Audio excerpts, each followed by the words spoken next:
Why does a boatman tie his boat to a pillar before allowing the passengers to step on the river bank?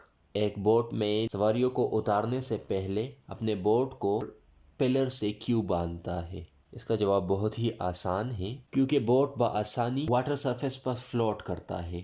جب کوئی passenger boat سے اتر رہا ہوتا ہے تو وہ سٹیپس لینے کے لیے جو کہ میکینزم ہے، اس سے پہلے ویڈیو میں نے ایکسپلین کیا بھی ہے، اگر آپ نے نہیں دیکھی تو دیکھ لیجئے۔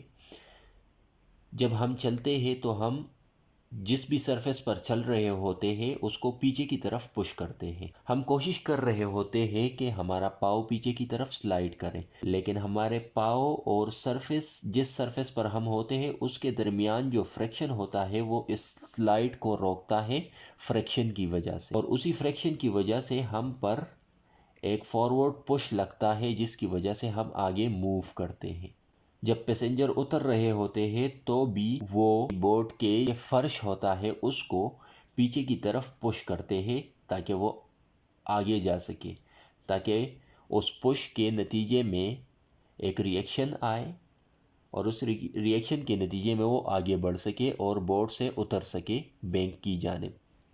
اب جب ہم بوٹ کو پیچھے کی طرف پش کرتے ہیں تو مسئلہ تب آتا ہے جب بوٹ کے نچلے سرفیس اور واٹر سرفیس کے درمیان وہ فریکشن موجود نہ ہو۔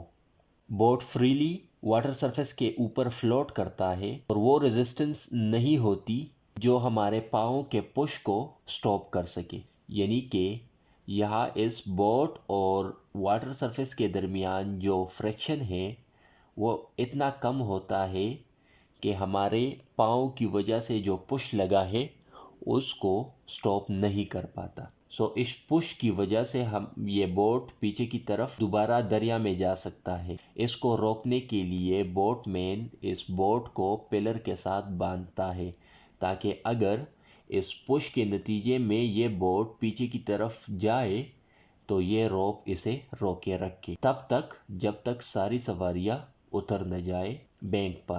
بالکل یہی کام بوٹ مین تب بھی کرتا ہے جب سواریاں بوٹ میں بیٹھ رہی ہوتی ہے۔ جب وہ بوٹ میں انٹر ہوتی ہے تو وہ کچھ اس طرح پاؤں رکھتے ہیں۔ جب ہم پاؤں رکھتے ہیں تو ہمارا پورا ویٹ ایک اینگل کے ساتھ بوٹ کے فلور پر پڑتا ہے۔ چونکہ ہمارا ویٹ ایک اینگل کے ساتھ پڑ رہا ہے، اس کے نتیجے میں ہمارے ویٹ کا ایک کمپوننٹ ہاریزونٹل ہوتا ہے جو کہ بوٹ پر اگین ایک فورس لگاتا ہے جو کہ دریا کی طرف ہوتا ہے، اینڈ اگین بوٹ اور سرفیس آف واٹر کے درمیان جو فریکشن ہے وہ بہت کم ہے، تو بوٹ موومنٹ سٹارٹ کر لیتا ہے، واٹر کے اوپر فلوٹ کرنے لگتا ہے اور ڈیپ واٹر کے اندر جانے لگتا ہے۔ اس فینومینا کو روکنے کے لیے بوٹ مین یہاں پر بھی بوٹ کو پلر کے ساتھ باندھتا ہے۔